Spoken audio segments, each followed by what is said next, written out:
Welcome back to Naidu exam warriors YouTube channel. ఈరోజు జరిగిన Singareni junior assistant ఎగ్జామ్కి సంబంధించి క్వశ్చన్ పేపర్ని అయితే మనం ఈరోజు డిస్కస్ చేయడం జరుగుతుంది. అలాగే ఈ వీడియోలో మనము పాలిటీకి సంబంధించి ఏవైతే ప్రశ్నలు వచ్చాయో ఆ ప్రశ్నలకు సంబంధించి కీ అలాగే ఆ ప్రశ్నలకు సంబంధించి ఎక్స్ప్లెనేషన్ అయితే ఇవ్వడం జరుగుతుంది. అలాగే నెక్స్ట్ సెషన్లో నెక్స్ట్ వీడియోస్లో మిగతా సబ్జెక్ట్స్ నుంచి కూడా సబ్జెక్ట్ వైజ్గా అన్ని సబ్జెక్టులు కూడా మనమైతే ఎక్స్ప్లెయిన్ చేయడం జరుగుతుంది. అలాగే మన Naidu exam warriors YouTube channel ఎవరైనా సబ్స్క్రైబ్ చేసుకోకపోతే ఇప్పుడే సబ్స్క్రైబ్ చేసుకోండి. నా కోసం అయితే ఒక లైక్ చేయండి. ఈరోజు జరిగిన పేపర్కి సంబంధించి పాలిటీ ప్రశ్నలు ఏం అడిగాడు ఏంటనేది ఒకసారి చూద్దాం. అలాగే ఎక్స్ప్లెనేషన్స్ కూడా అవసరమైన చోట ఇచ్చుకుంటూ పోదాం. ఓకే, అయితే మనకి ఈరోజు ఎగ్జామ్ అనేది ఓన్లీ ఇంగ్లీష్లో అయ్యిందండి, తెలుగులో అయితే పేపర్ అనేది రాలేదు. ఓకేనా, సరే చూద్దాం. The constituent assembly was setup under అని చెప్పేసి ఒక ప్రశ్న అడిగాడండి. దానికి సంబంధించి మనకేం అడిగాడంటే మన భారత రాజ్యాంగ సభ అనేది దేని ద్వారా ఏర్పాటు చేసుకోవడం అని చెప్పేసి ఒక ప్రశ్న అయితే అడగడం జరిగింది. ఇక్కడ మనకు ఆప్షన్స్ అయితే చాలా ఉన్నాయి, ఒక 4 ఆప్షన్స్ అయితే ఉన్నాయి. Under the Indian Independence Act అని చెప్పేసి ఉంది ఆప్షన్ ఏలో. అలాగే under the resolution of the provisional government అని చెప్పేసి ఉంది. అలాగే ఆప్షన్ సిలో under the cabinet mission plan అని చెప్పేసి కూడా ఉందండి. Under the cabinet mission plan 1946 అని చెప్పేసి ఉంది. అయితే మన రాజ్యాంగ సభ ఉండాలని చెప్పేసి సిఫార్సులు చేసింది ఎవరంటే క్యాబినెట్ మిషన్ ప్లాన్ 1946 అండి. మనకు రైట్ ఆన్సర్ ఇక్కడ ఏమొస్తుందంటే ఆప్షన్ సి అనేది మనకి రైట్ ఆన్సర్ వస్తుంది. ఓకే, ఆప్షన్ సి అండి right answer. Cabinet mission plan okay 1946 అనేది మనకు ఆన్సర్. ఓకేనా, క్వశ్చన్ నెంబర్ అయితే 86. నెక్స్ట్ చూద్దాం. Who was properly known as father of communal representation in India అని చెప్పేసి అయితే ఒక ప్రశ్న అడిగాడండి. ఇక్కడ మనకు ఆప్షన్స్లో option A Morley, option B James Ford, option C Minto, option D Reading అని చెప్పేసి ఇవ్వడం జరిగిందండి. మనకు రైట్ ఆన్సర్ వచ్చేసి మింటో అండి. ఏంటి మింటో అంటే మత ప్రాతినిధ్య పితామహుడు ఎవరని చెప్పేసి అయితే మనకు ప్రశ్న అడిగాడు. ఆన్సర్ ఏంటంటే మింటో. ఈయన ఏం చేశాడు, భారతదేశంలో మత ప్రాతిపదికన ముస్లింలకు నియోజకవర్గాలను అయితే ఏర్పాటు చేయడం జరిగింది. కాబట్టి మనకు రైట్ ఆన్సరు మింటో అండి. రైట్ ఆన్సర్ ఏంటంటే మింటో. ప్రశ్న ఏం అడిగాడు, మత ప్రాతినిధ్య పితామహుడు ఎవరని చెప్పేసి మనకు ప్రశ్న అయితే అడగడం జరిగింది. నెక్స్ట్ చూస్తే the declaration on international human rights was made during the year అని చెప్పేసి అడగడం జరిగిందండి. దీనికి సంబంధించి ఏం అడిగాడంటే మానవ హక్కుల తీర్మానం అనేది ఎప్పుడు చేశారని చెప్పేసి అయితే మనకు అడగడం జరిగింది. ఆప్షన్లో option A December 10, 1946, option B December 10, 1947, option C December 10, 1948, option D December 10, 1949. Okay, మనకు రైట్ ఆన్సర్ వచ్చేసి ఆప్షన్ సి అండి, డిసెంబర్ 10, 1948. ఆప్షన్ సి డిసెంబర్ 10, 1948 అనేది ఐక్యరాజ్యసమితి విశ్వ మానవ హక్కుల ప్రకటన అనేది జారీ చేయడం జరిగింది. ఓకే, నెక్స్ట్ చూడండి. ఆన్ డిసెంబర్ 11, 1946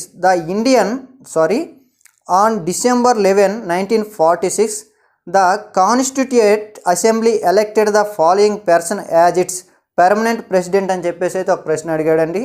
ఇక్కడ మనకు ఆప్షన్స్లో doctor BR Ambedkar, option B doctor Rajendra Prasad, option C KM Munshi, option D Jawaharlal Nehru అండి. ప్రశ్న ఏంటంటే 1946 డిసెంబర్ 11వ తేదీన ఈ యొక్క రాజ్యాంగ సభకు శాశ్వత అధ్యక్షుడిగా ఎవరిని ఎన్నుకున్నారని చెప్పేసి ఒక ప్రశ్న అడిగాడండి. మనకు డైరెక్ట్గా రైట్ ఆన్సర్ ఏంటంటే బాబు రాజేంద్ర ప్రసాద్ గారు. ఓకే, 1946 డిసెంబర్ 9వ తేదీన ఈ యొక్క రాజ్యాంగ సభకి తాత్కాలిక అధ్యక్షునిగా సచ్చిదానంద సిన్హా నియమించారు. 11వ తేదీన బాబు రాజేంద్ర ప్రసాద్ని ఎన్నుకోవడం జరిగింది. ఓకే, నెక్స్ట్ చూద్దాం. Right answer Rajendra Prasad.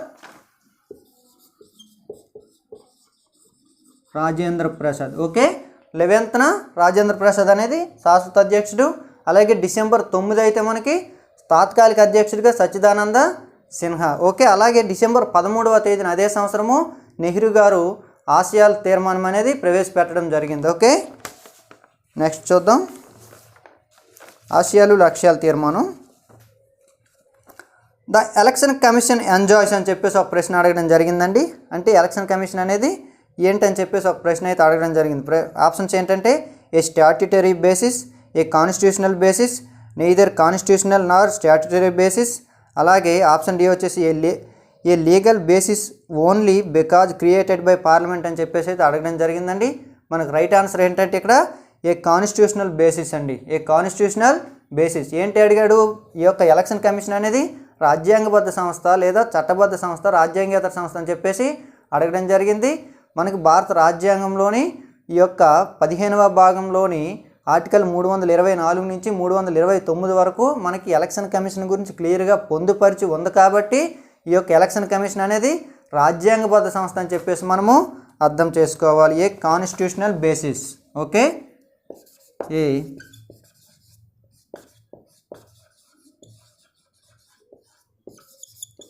Body అంటే ఓకే కాన్స్టిట్యూషనల్ బాడీ అని మనము అర్థం చేసుకుందాం. నెక్స్ట్ చూడండి, which of the following state adopted four tier system in Panchayati Raj.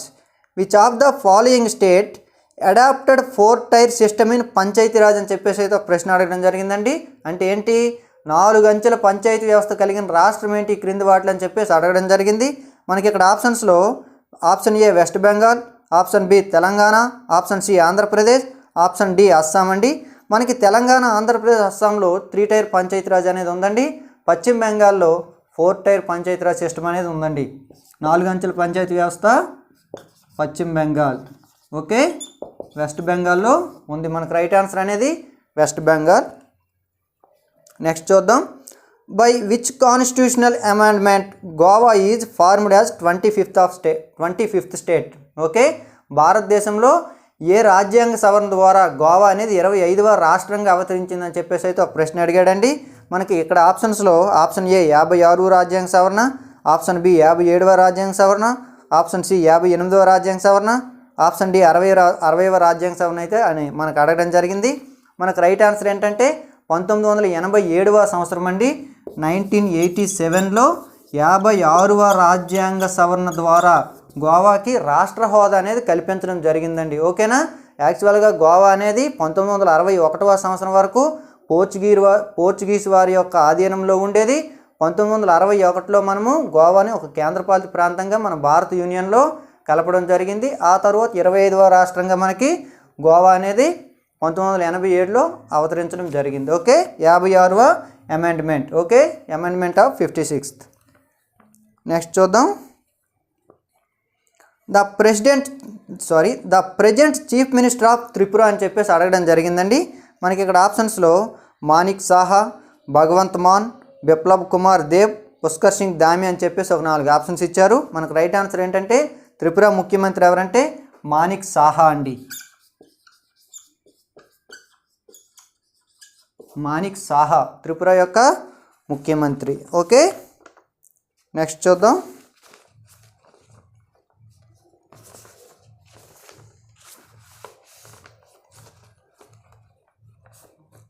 which of the following features was borrowed by the framers of the constitution from US constitution అని చెప్పేసి ఒక ప్రశ్న అడిగాడండి. అసలు ప్రశ్న ఏంటంటే మనకి భారత రాజ్యాంగం సంబంధించి అమెరికా రాజ్యాంగం నుంచి క్రింది వాటిలో ఏం స్వీకరించమని చెప్పేసి ఒక ప్రశ్న అడిగాడు. ఇక్కడ ఆప్షన్స్లో మనకి option A fundamental rights, option B removal of judges of the supreme court, option C judicial review, option D all the above అని చెప్పేసి చెప్పడం జరిగింది. ఇక్కడ మనకి అమెరికా నుంచి ఫండమెంటల్ రైట్స్ని అయితే మనం తీసుకున్నాము, అలాగే జడ్జెస్ని రిమూవ్ చేయడం అయితే మనం అమెరికా నుంచే తీసుకున్నాము, అలాగే జ్యుడిషియల్ రివ్యూ అంటే న్యాయ సమీక్ష కూడా మనం అమెరికా నుంచే తీసుకున్నాం. కాబట్టి ఇక్కడ ఆల్ ద అబవ్ అనేది మనకి ఆన్సర్ అవుతుందండి. ఓకే, నెక్స్ట్ చూద్దాం, the constitution of India describes India as అని చెప్పేసి ఒక ప్రశ్న అయితే అడగడం జరిగిందండి. అంటే భారత రాజ్యాంగం భారతదేశాన్ని ఎలా వర్ణిస్తుందని చెప్పేసి ఒక ప్రశ్న అయితే అడిగాడు. మనకు రైట్ ఆన్సర్ ఏంటంటే ఇక్కడ ఆప్షన్స్ ఏమి ఇచ్చాడంటే a federation of states and union territories, option B quasi federal, option C a union of states, option D partly unitary and partly federal అని చెప్పేసి మనకు 4 ఆప్షన్స్ ఇచ్చారు. మనకు రైట్ ఆన్సర్ ఏంటంటే మనది భారతదేశం అనేది రాష్ట్రాల యూనియన్ లేదా రాష్ట్రాల సమాఖ్య లేదా యూనియన్ ఆఫ్ స్టేట్స్ అని చెప్పేసి మనం అర్థం చేసుకోవాలి. కాబట్టి రైట్ ఆన్సర్ ఇక్కడ ఆప్షన్ సి అండి, a union of states. Okay, next చూద్దాం, which article deals with rights of citizenship of certain migrants from Pakistan. Okay, ప్రశ్న ఏమి అడిగాడంటే పాకిస్తాన్ నుంచి భారతదేశానికి వలస వచ్చిన వాళ్ళకి సంబంధించి కల్పించబడే పౌరసత్వానికి సంబంధించి ఏ ఆర్టికల్ వివరిస్తుందని చెప్పేసి ఒక ప్రశ్న అయితే అడగడం జరిగిందండి. మనకి ఇక్కడ ఆప్షన్స్లో ఆర్టికల్ 6, ఆర్టికల్ 7, ఆర్టికల్ 8, ఆర్టికల్ 9 అని చెప్పేసి ఒక 9 ఆర్టికల్స్ అయితే మనకు ఉన్నాయి. అయితే మనకి ఇక్కడ రైట్ ఆన్సర్ ఏంటంటే ఆర్టికల్ 6 అండి. భారత పౌరసత్వానికి సంబంధించి 2వ భాగానికి సంబంధించి ఆర్టికల్ 6 అనేది ఏం చెప్తుందంటే 1948 జూలై 19 నాటికి పాకిస్తాన్ వాళ్ళు ఎవరైతే భారతదేశంలో స్థిర నివాసం ఏర్పాటు చేసుకుంటున్నారో వాళ్ళకి ఇక్కడ పౌరసత్వం కల్పించవచ్చు అని చెప్పేసి మనకు ఆర్టికల్ 6 అనేది క్లియర్గా తెలియపరుస్తుంది. కాబట్టి మనకి ఇక్కడ ఆర్టికల్ 6 అనేది రైట్ ఆన్సర్ అవుతుందండి. అలాగే ఇక్కడ ఆప్షన్స్లో 8, 9 అయితే మైగ్రేట్స్కి సంబంధించి సంబంధం లేని అంశాలు అయ్యి ఉండొచ్చు పౌరసత్వంలో ఉన్నప్పటికీ. ఇక్కడ ఆర్టికల్ 7 కూడా మైగ్రేట్స్కి సంబంధించింది అయినప్పటికీ ఆర్టికల్ 7 ఏం చెప్తుందంటే మనకి దేశ విభజన సమయంలో మన దేశం వాళ్ళు ఎవరైనా పాకిస్తాన్కి వెళ్ళిపోతే తరువాత మళ్ళీ 1948 జూలై 19 నాటికి మళ్ళీ వాళ్ళు భారతదేశానికి వస్తే వాళ్ళకు కూడా పౌరసత్వం కల్పించవచ్చిన ఆర్టికల్ 7 అనేది మనకి తెలియపరుస్తుంది. ఓకే, అలాగే పౌరసత్వ చట్టాన్ని అయితే మనం 6 సార్లు అమెండ్ చేయడం కూడా జరిగిందండి. ఈ రకంగా కూడా ప్రశ్నలు వస్తాయి. నెక్స్ట్ చూద్దాం. The directive principle of state policy are contained in అని చెప్పేసి ఒక ప్రశ్న అయితే అడిగారు. ఇక్కడ ఆప్షన్స్ ఏమి ఇచ్చారంటే option A part 3 of the Indian constitution, option B part 4 of the constitution, option C schedule 7 of the constitution, option D all the above అని చెప్పేసి అయితే అడగడం జరిగిందండి. First of all the above అయితే కాదు. అలాగే ఆప్షన్ ఏ మనం చూసుకుంటే పార్ట్ 3 ఆఫ్ ద కాన్స్టిట్యూషన్ అనేది మనకి ఫండమెంటల్ రైట్స్. అలాగే ఆప్షన్ సి అనేది షెడ్యూల్ 7 ఆఫ్ ద కాన్స్టిట్యూషన్ అంటే కేంద్ర రాష్ట్ర సంబంధాల గురించి తెలియపరుస్తుంది. ఇక్కడ పార్ట్ 4 ఆఫ్ ద కాన్స్టిట్యూషన్ అనేది డిపిఎస్పి గురించి మనకు తెలియపరుస్తుందండి. అంటే రాజ్య విధాన ఆదేశిక సూత్రాలు అనేవి భారత రాజ్యాంగంలోని ఏ భాగంలో ఉన్నాయని చెప్పేసి మనకు ప్రశ్న అడిగాడు. 4వ భాగంలో ఉన్నాయి. ఓకే, అదే 4A అయితే మనకి ప్రాథమిక విధులు, అదే 3వ భాగం అయితే ప్రాథమిక హక్కులు, అదే 2వ భాగం అయితే పౌరసత్వము, 1వ భాగం అయితే భూభాగం అండి. ఓకేనా, అవన్నీ మనం గుర్తుపెట్టుకోవాల్సి ఉంటుంది. నెక్స్ట్ చూద్దాం. Which schedule deals with territories of 28 states and 7 union territories అని చెప్పేసి ఒక ప్రశ్న అయితే అడగడం జరిగింది.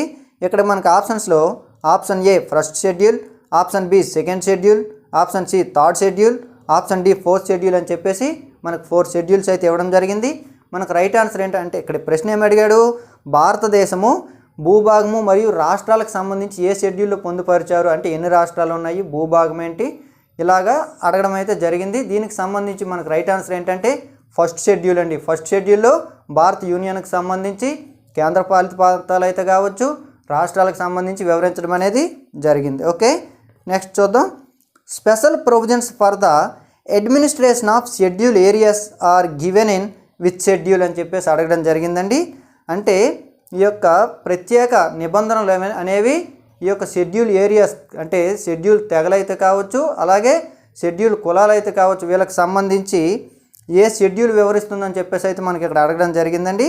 ఇక్కడ ఆప్షన్స్లో option A 5th schedule, option B 6th schedule, option C 4th schedule, option D third schedule అని చెప్పేసి మనకు ఆప్షన్స్ ఇవ్వడం జరిగింది. ఇక్కడ fourth schedule and third schedule అయితే అవాయిడ్ చేయొచ్చు. 5th schedule and 6th schedule అయితే ఇక్కడ షెడ్యూల్ ఏరియాస్ గురించి వివరించడం జరుగుతుంది. అయితే ఇక్కడ అడిగిన ప్రశ్నకు సంబంధించి అయితే మనకు రైట్ ఆన్సర్ అనేది 5th షెడ్యూల్ అనేది రావడం జరుగుతుంది. ఎందుకంటే ఈ యొక్క షెడ్యూల్ ట్రైబ్స్ అండ్ షెడ్యూల్ ఏరియాస్కి సంబంధించి అంటే 5th షెడ్యూల్లో మనకు నిబంధనలు అనేవి పొందుపరచడం జరిగింది. ఓకేనా, పార్లమెంటు దీనికి సంబంధించి చట్టాలు కూడా చేయవచ్చు అని చెప్పేసి వివరించడం జరుగుతుంది. అలాగే 7th షెడ్యూల్ కూడా ఈ యొక్క షెడ్యూల్ కులాలు అంటే కొన్ని రాష్ట్రాల్లో షెడ్యూల్ కులాలు మరియు తెగలకు సంబంధించి వివరించడం అనేది జరుగుతుంది. ఓకే, ఈరోజు మనం ఈ సెషన్లో ఈ యొక్క తెలంగాణ సింగరేణి ఎగ్జామ్కి జూనియర్ అసిస్టెంట్ ఎగ్జామ్కి సంబంధించి వచ్చినటువంటి టోటల్ పేపర్లో పాలిటీ నుంచి ఏవైతే ప్రశ్నలు వచ్చాయో ఆ ప్రశ్నలు అయితే మనం వివరించుకోవడం జరిగింది. ఇంకా ఏవైనా 1-2 ప్రశ్నలు మిగిలి ఉంటే అవి కూడా కామెంట్ చేయండి.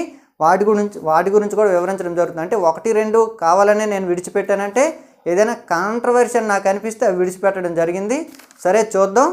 అలాగే నెక్స్ట్ కరెంట్ అఫైర్స్ కావచ్చు హిస్టరీ కావచ్చు ఆ క్లాసులు కూడా నెక్స్ట్ అనేది అప్లోడ్ చేయడం జరుగుతుంది. Okay, thank you one and all.